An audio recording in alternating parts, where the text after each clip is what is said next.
good morning. We're ready for a skill station day today. We're going to be on lesson 32. You don't need your reader today. You're only going to need your work text. If you'll turn to page 228 and 229. Now, let's see. Okay, so you're probably going to need some paper too. Any kind of paper will do, and a pencil. So go ahead and pause it if you need to go get some. All right, do you see this right up here? This funny looking word. I couldn't make it very big because I had to list all of these and the alphabet. You see the alphabet here. All right, so look at this right here. Now, during times of war, the enemies try to keep all their messages secret. So how could a country keep its messages from being read by its enemies?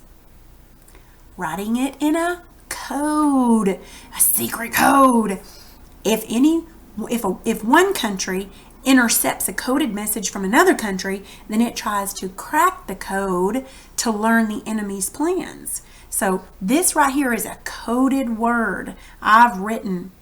This word names a place to find information. Now, let me tell you how this code works, and then I'm going to have you pause it while you figure it out. Now, each of these letters, J, O, R, V, V, D, U, B, each one of those represents the letter that appears 3 places before it in the alphabet. Okay? So, for instance, J, here's the letter J. So, let's find J. Now, J represents the letter that comes 3 places before it in the alphabet. So, what letter would J represent? 1, 2, 3. It would represent G. So I'd like for you to pause it and see if you can figure out my secret word.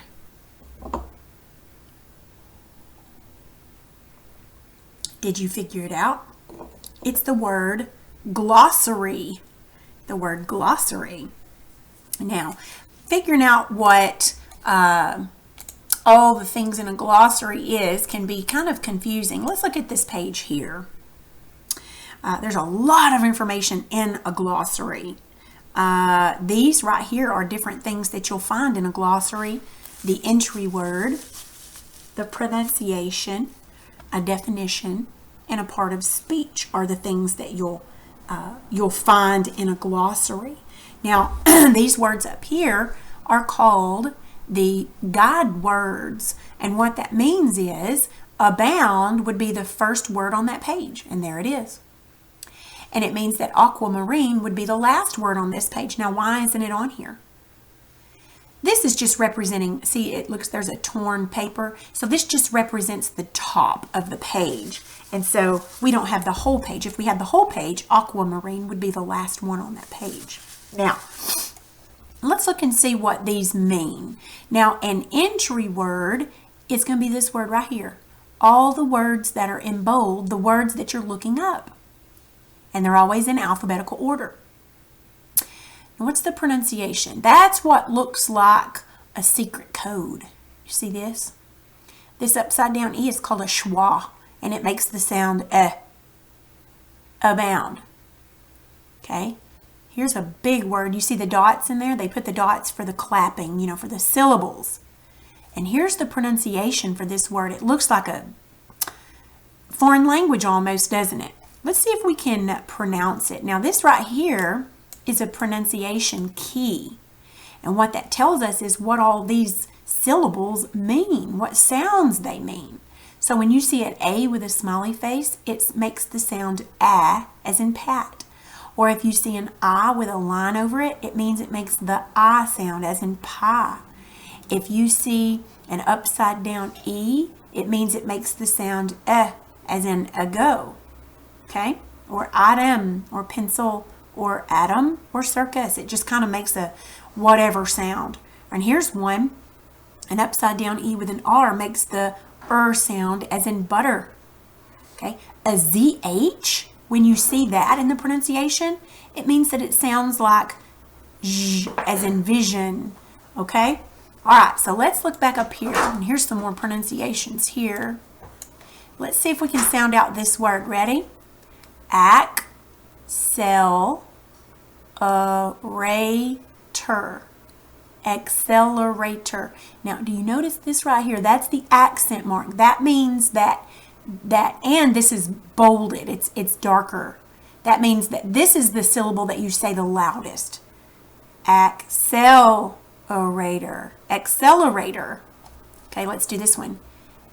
Ambulance. Ambulance. Ambulance. Okay? And of course, the part of speech is this is a verb, this is a noun, this is a noun. So a part of speech tells us what it is, noun or verb or whatever. And some words can be different ones. They can be a noun and a verb. The definition, of course, tells us what the word is or what it means. So abound is a verb that means to be plentiful or to have plenty of. Okay? Now let's see if we can sound these out according to the pronunciation key. Adobe, addition, barter, garret, neglect,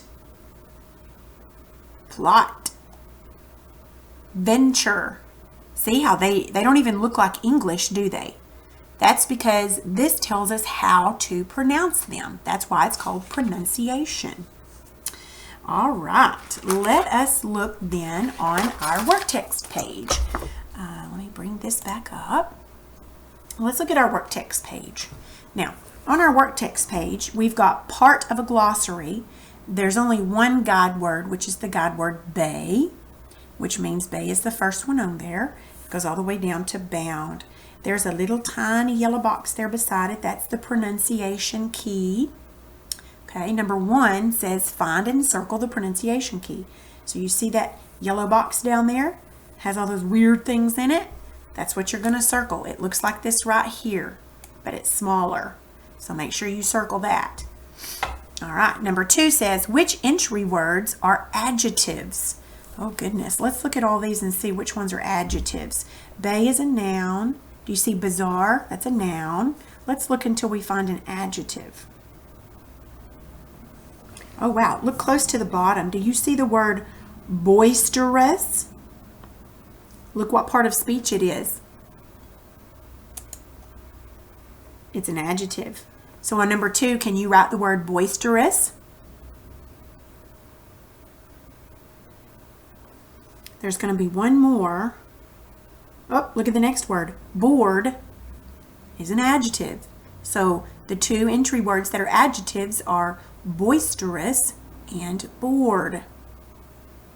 Okay, now I'd like for you to pause this and see if you can finish 3 through 8 on just this page and then turn it back on and I'll go over it with you and see if you got those right.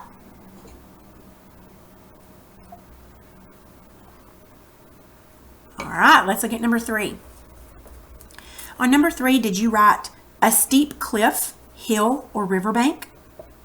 That's the definition of the word bluff.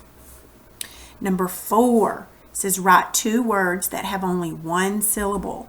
You could have written bay, bill, birch, bit, bluff, bog, board, or bound. Any one of those you could have written, just 2 of those, because one syllable means there's no claps in there. Number 5, the answer should have been bizarre. Number 6 would have been bottleneck. Number 7 was verb. And number 8, you should have written the pronunciation for birthstone, which I can't tell it to you, but it would have been, where's birthstone? Kind of in the middle. You would have written that those funny looking things, the pronunciation for that. All right, now I'd like for you to look at the screen right quick. Now, do you see these words here? These are all in alphabetical order. Okay, but right here, these are some guide words that would be at the top of our glossary page. Now, where can you find a glossary? Most of the time it's in the back of a book. Not every book, but like novels usually don't have glossaries, but nonfiction books usually have glossaries in the back. So what I'd like for you to do very quickly is look at these words here, abandoned and ammunition. Now these are going to be our guide words at the top of a page. We've got to figure out which words would go on this page in alphabetical order. Let's see if we can do it together. Now that means that the first word on the page starts with A-B and the last word on that page ends with A-M. Okay, so admonish. Would this word be on this page? This is A-D. It would, because A-D comes between A-B and A-M. Remember, when the first letter is the same, you have to look at the second letter and put it in order by the second letter. What about ambulance? Would it go on this page? Well, it's got A-M, so look at the third letter, because this has A-M. The third letter here is an M. The third letter on this is a B. B comes before M, so ambulance would come before this word. So admonish and ambulance would go on this page. What about antenna? A-N. Well, this ends with A-M, so it would not be on this page. This page starts with A-M and goes to A-Z. So A-N would definitely go on this page. What about approval? Yes, because A-P would come between here, right? What about aquarium? Yes, it would come on this page too, because AQ comes between AM and AZ. All right, what about author? AU. Yes, it would come on this page too, because AU comes between AM and AZ. Okay, you get the idea. All right, what I'd like for you to do is, now, if you do have trouble with ABC order, alphabetical order, would you send me a message? Because I'd like to give you some extra practice on alphabetical order, because that's something that you're going to need to know. So if you have trouble with that, make sure and send me a note, okay? All right, can you look at 229 in your work text? Now what we're going to do up here at the top, this is just a glossary page, part of a glossary page, and you see the little box of green words, the pronunciation, the part of speech, the guide words, the entry word, and the definition. Okay, I'd like for you to label those parts on that glossary page. And then on 1 through 4, I'd like for you to fill in the answers. But I'm not going to grade it, but I'd like to see if you get these correct. So if you would pause it while you do this page and then play it, and we'll go over the answers. Now make sure, don't wait. Make sure you do it and then turn it on and we'll check and see how many you got right.